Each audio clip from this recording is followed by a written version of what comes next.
The Formed Book Club. Catholic book lovers unpacking good books, chapter by chapter.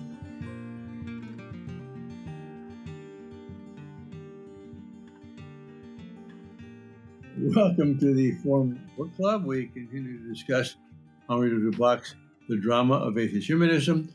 We finished up with chapter 1 of the section of Dostoyevsky up here. We're going to begin with chapter 2, The Bankruptcy of Atheism. Were there any concluding remarks that we didn't get in on the chapter 1 there that you wanted to? Well, I thought the very end of 308, where we talked about this term humanist and how unhelpful that is, the Lubac continues and says, whatever may be thought of his orthodoxy, meaning Dostoevsky's, which is doubly in question, the thing can hardly be denied. His Christianity is genuine.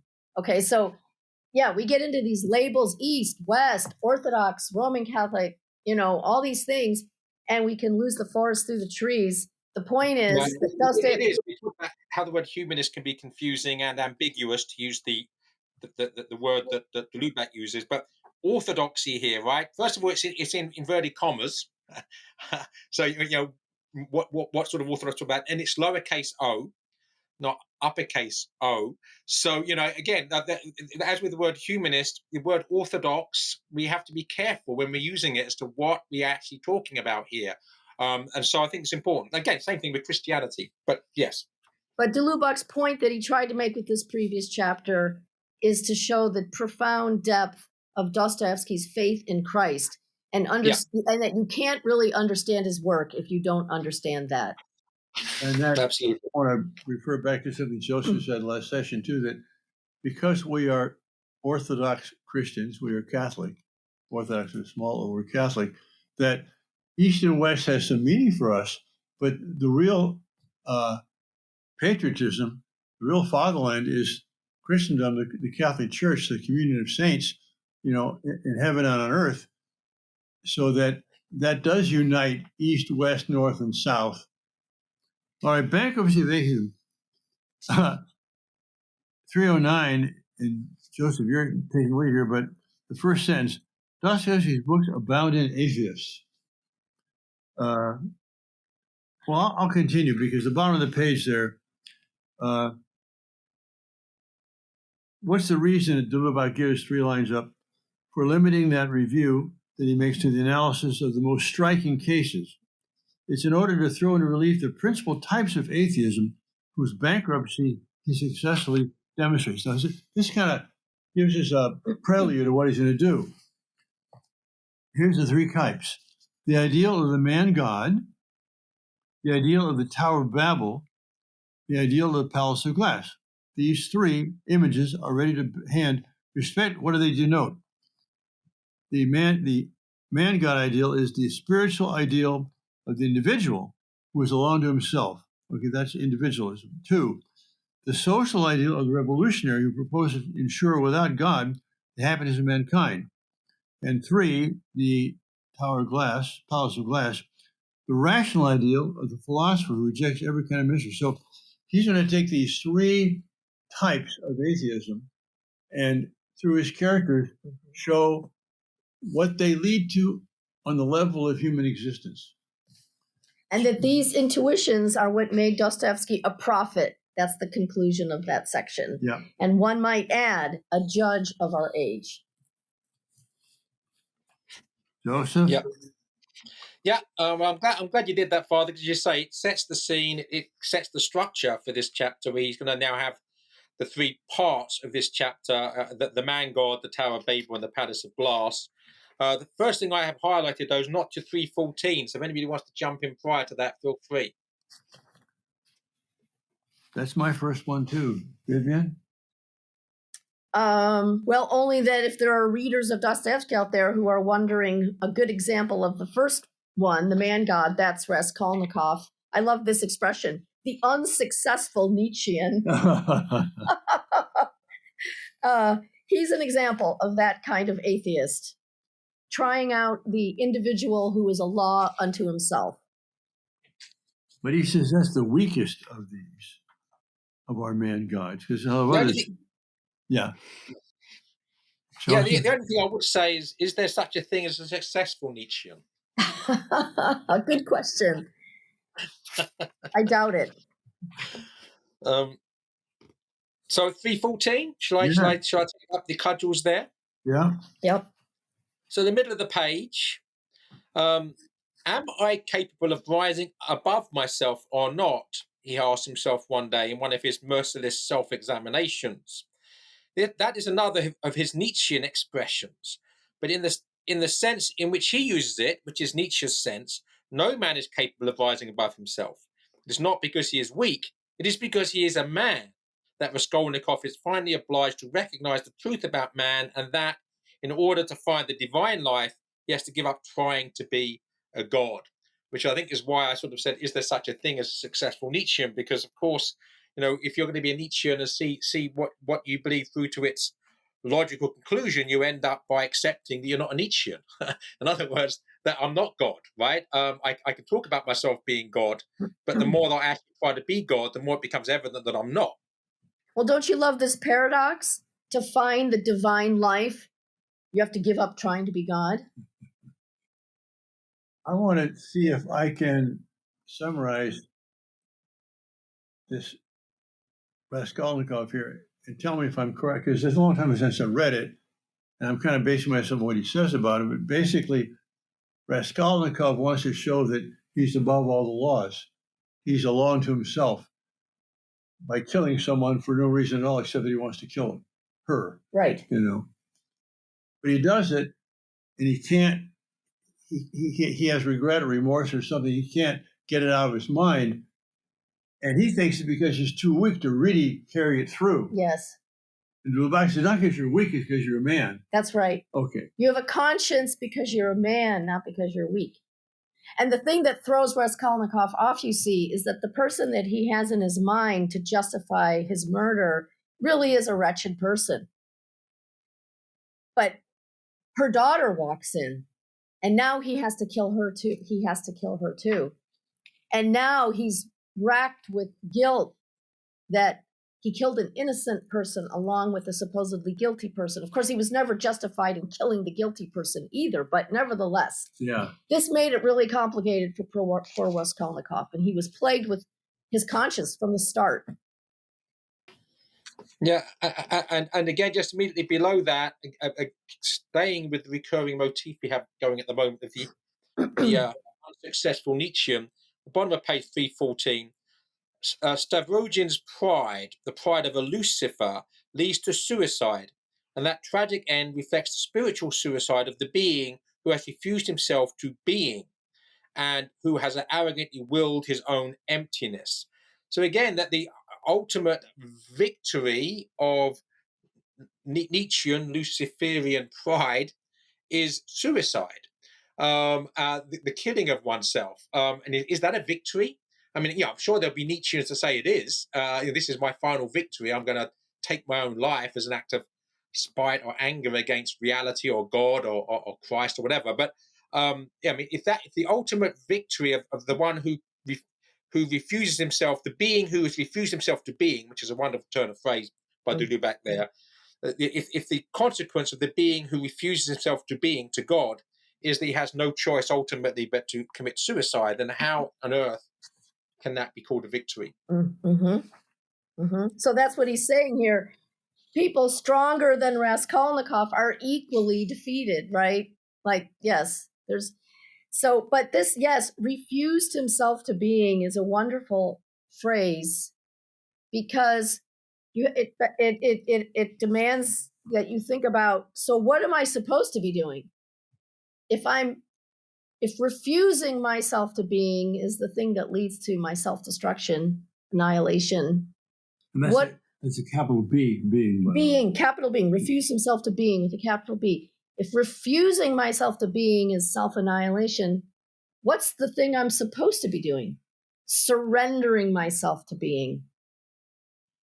And I'll only surrender myself if I've been humbled enough to realize that my self-will is not the answer to the question of my being.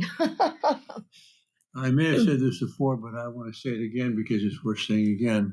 or the first time I had said it, Athanasius, in his book on the Incarnation of Christ, his word for man, human being, is kata anta, according to being. Athanasius has this idea that God is ha'on, the being, and what's not God is the uk'on, non-being, and man is something only if he's kata, according to, ordered to, facing being. But as soon as man turns away from God, no longer who's kata anta, what's left? Nothingness.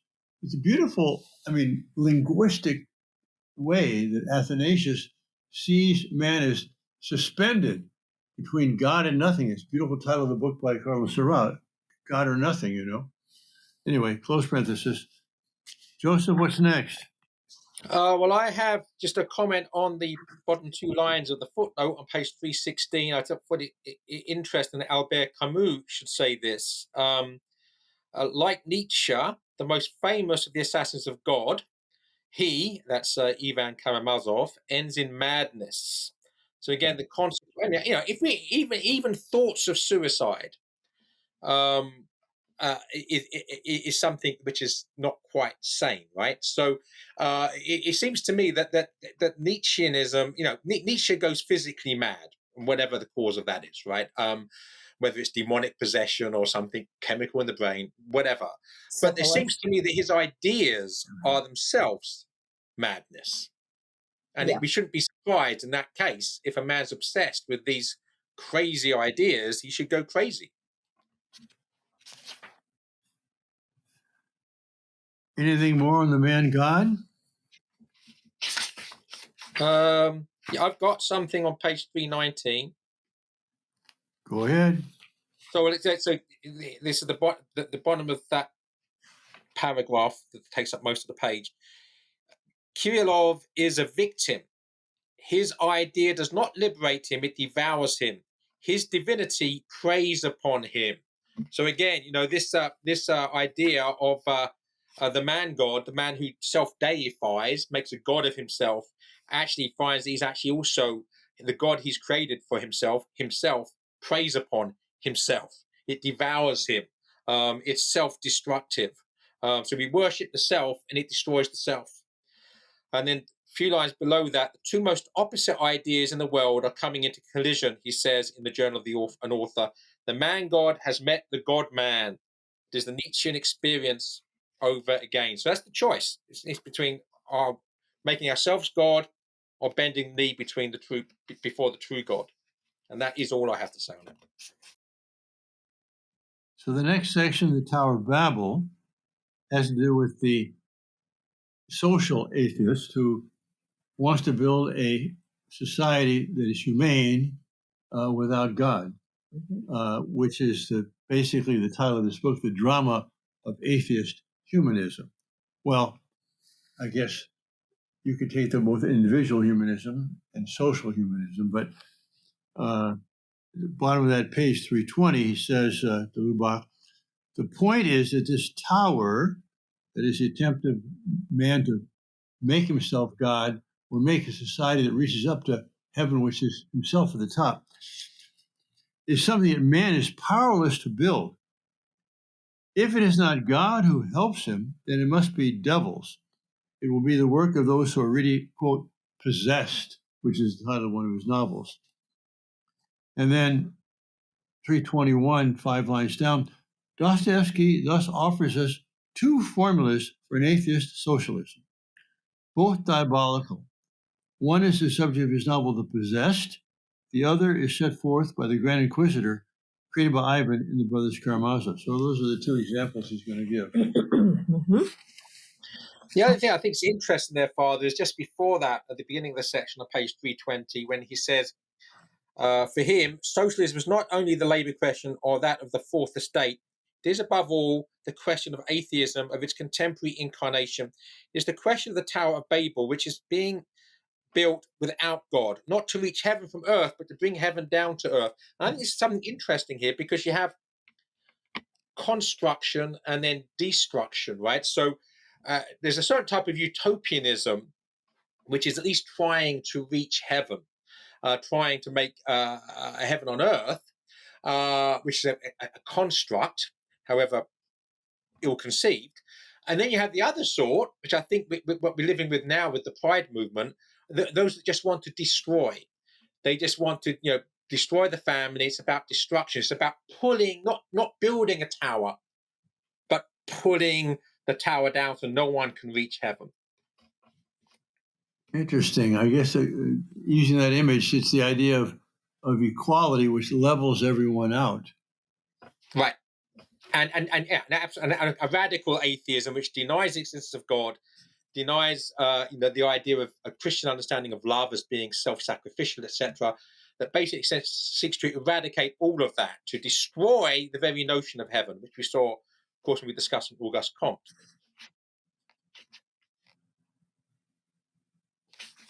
Okay. I have nothing for 7 pages. I love this now. line in the middle of 322 where de Lubac says, "And let there be no mistake about it." This is in the middle.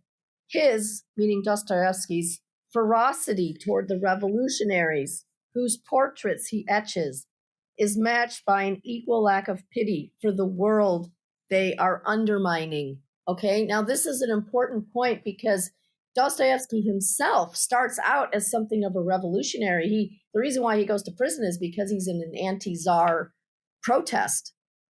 And not to mention, we've already touched on how he thought the West had become corrupt by all of these bad ideas of which we've already discussed. This atheistic humanism has crept into Russia from the West, as you pointed out, Joseph. And so we pointed out at our previous couple meetings ago that he sympathizes with Nietzsche in condemning the things about, the debased things about society. He sympathizes with the Bolshevik, they're not Bolsheviks yet, but this revolutionary movement has already begun before it takes on this other form. He sympathizes with these revolutionaries. Why? Because he wants people to be really Christian. And when they're not, they open up the way for now these artificial religions to fill a vacuum. Right, exactly. And again, it's a typical communist, socialist strategy, is to demonize anybody who disagrees with them by insinuating that they are part of the problem that the socialists are against. So you can't say, no, I agree with you that there's a lot of injustice, but I disagree with it. You are the cure for the disease. Correct. No, basically, if you're not part of their solution, you are the disease. That's right. And that's the problem, right? There's no effort at dialogue or nuance. No, that's right. So then he says, this is actually someone else, this Berdyaev, who's, I guess, a biographer. Berdyaev. Thank you. Berdyaev. Yeah. Okay, so Dostoevsky, he says, would be the last person to defend the old bourgeoisie world. In spirit, he is a revolutionary, but he wants a revolution with God and with Christ. Yep. On the bottom page, the next page, 321, Dostoevsky sums it up here with his character Shigalov, the theorist of the band, that is, the theorist of the rebels who are going to overthrow the current structure and replace it with something better. The system is a simple one. He sums it up as follows, quote, "Having set out from unlimited freedom, I've ended up with unlimited despotism," close quotes. I mean, that's kind of another expression of what Lubac is doing in this book. That's right. But that is where all these atheistic humanisms end up with. They all end up with despotism. Yeah, page 324, about 6 lines down. "So let mankind," this is kind of the words of the revolutionaries, "so let mankind be divided into 2 sections. 1/10 will exercise absolute authority over the other 9/10. That is the sine qua non for the establishment of paradise." Mm-hmm. Yeah, as long as you're in the 10%, right? And it's logical to exterminate the other 9/10. Right. But then, of course, who are the 1/10 going to rule over when they've killed everybody off? And who's going to do all the work? Yeah. That's a problem. We need to grow the Yeah, corn. and again, and what de Lubac on many occasions has called Dostoevsky a prophet. In fact, Dostoevsky as prophet is the actual title of this whole section of the book. We need to remember that we have the wisdom of experience here, right? I mean, we've had the Bolshevik Revolution, we've had the rise of fascism, we've had the rise of Nazism, we've had the communist revolutions in China and Cambodia and what have you. We know this is true. Right, but he had the French Revolution to look back on. But other than that, he's been proved right. Yes. That and so we still have this socialism. Let's do it again. It didn't work last time. Let's try again. Let's kill another 10 million people. So there's the first kind of social atheist, the one who wants to be a rebel and replace society. The second kind, on page 325, is represented by the Grand Inquisitor. We have corrected your work. That is, Jesus, we've corrected your work. Men are delighted to be led once more like a flock of sheep. We declare ourselves masters of the earth. So not by revolutionary, by somebody saying, we are going to improve on the work of Christ, but we'll be the shepherds to take care of all the sheep. Right. They will gladly, it's not quoted here, but in that speech of the Grand Inquisitor, he tells Christ, men will gladly exchange their freedom for bread. Yeah. We will give them the bread, and they will give us their freedom, and it'll be great. Yeah, that's absolutely true. I mean, we see it in every society that people will choose comfort over liberty if you make it a simple choice, which is tragic but true. And again, the metaphor here of we will become the shepherds, leading the sheep. But the difference between the good shepherd, who goes seeking the one black sheep, and the shepherd who leads the lambs to the slaughter is the difference between heaven and hell, right? But what just popped into my head, I never thought about this before.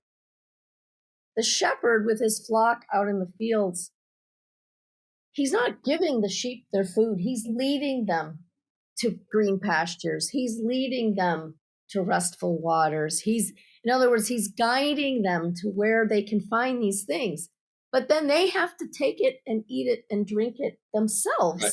So there is this freedom that's respected in that image that's not respected in the just give them the bread and circuses and keep us in power. Those are two very different kinds of leadership.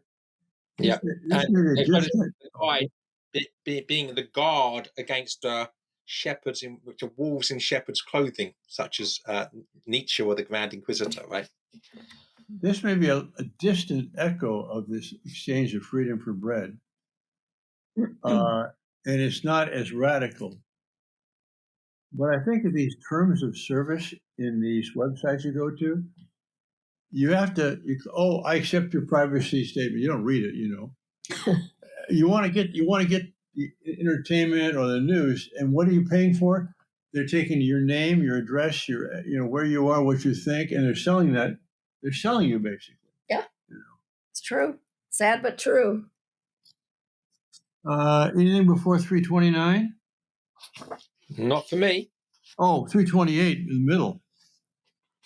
The Grand Inquisitor and his associates have a family likeness to those servants of humanity that Auguste Comte dreamed of. That's exactly right. Yep. And that's why when de Lubac says it was Dostoyevsky who was the response to these people. Here's a clear example of how Dostoevsky is responding to Comte. And Comte wanted to get the Jesuits on board with this program. And the Grand Inquisitor is a Jesuit in the novel. Do we know whether Dostoevsky had read Auguste Comte? Well, you wonder about that because French was a language that was quite commonly known in Russia. Oh yes, it was the educated person's language. Comte was a couple of decades before Dostoevsky. I don't know. It's a good question. A great subject of a doctoral thesis, maybe. Mm-hmm. Page 329, as opposed to the great anthill, which is the 90% run by the 10% and so on, bottom of the page, there is no union worthy of that name except between persons. And where there is no freedom, there are no persons. Just as without God, there is no freedom. And boy, that's a pithy summary of this whole thing. But then if you accept that and honor that, you will have to live with the fact that people will misuse their freedom. And that will be messy. You have to be willing to accept that it's going to be messy if you're going to let people have their freedom. And this is a hard thing to do. Ask any parent raising children. I come back to this, one of my favorite sayings by Chesterton, that we have to learn to argue without quarreling. And if we can't actually disagree with each other on a rational level, then we end up just destroying each other. Basically, if you offend me, I'm going to punch you on the nose. Well, when you've got to that level of things, then tyranny is the only thing that stops anarchy. Yeah, that's right. That's the trouble. Well, but in fact, what you said, Vivian, if you want to value and accept freedom, you have to accept a mess, things going wrong, people making bad decisions. And that's exactly right, because that's what God did. Exactly. He gave us freedom, taking the risk that we would abuse it and misuse it. But in order to rescue us from having misused our freedom, the Son becomes man and suffers the consequences of misused freedom. Yes. So that none of us can say, well, we accepted freedom. Look how we're suffering. It's true, but look how he suffered for giving us freedom. Right. And now he set the example that we will suffer from the misuse of other people's freedom, as well as we'll suffer from our own sins as well, right? But so now to try to find redemptive value in that, it's not that we're supposed to be indifferent toward the harm done by the misuse of freedom. We're supposed to have the same pity and compassion for others as God has for us, and to try to. You use the word messy and messiness. I mean, the crucifixion is the archetype of messiness. It is the mess, right? And all other messiness is that, if you like, a reflection of that ultimate mess that we made of things that Christ rectified. Page 330, anybody before that? No. New paragraph. Thus, against earthly messianism, the idea that without God we're going to create paradise, Dostoyevsky sets up the Christian apocalypse.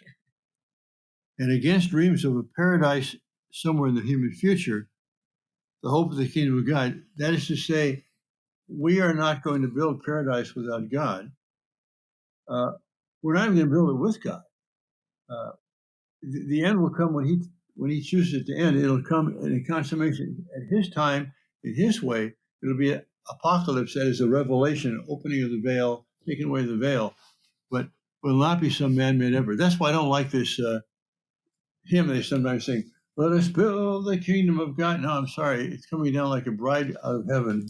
And yet I do, if I may, when the great reveal happens and all the dross is burned away, whatever we did for him will still be there, and will be part of this.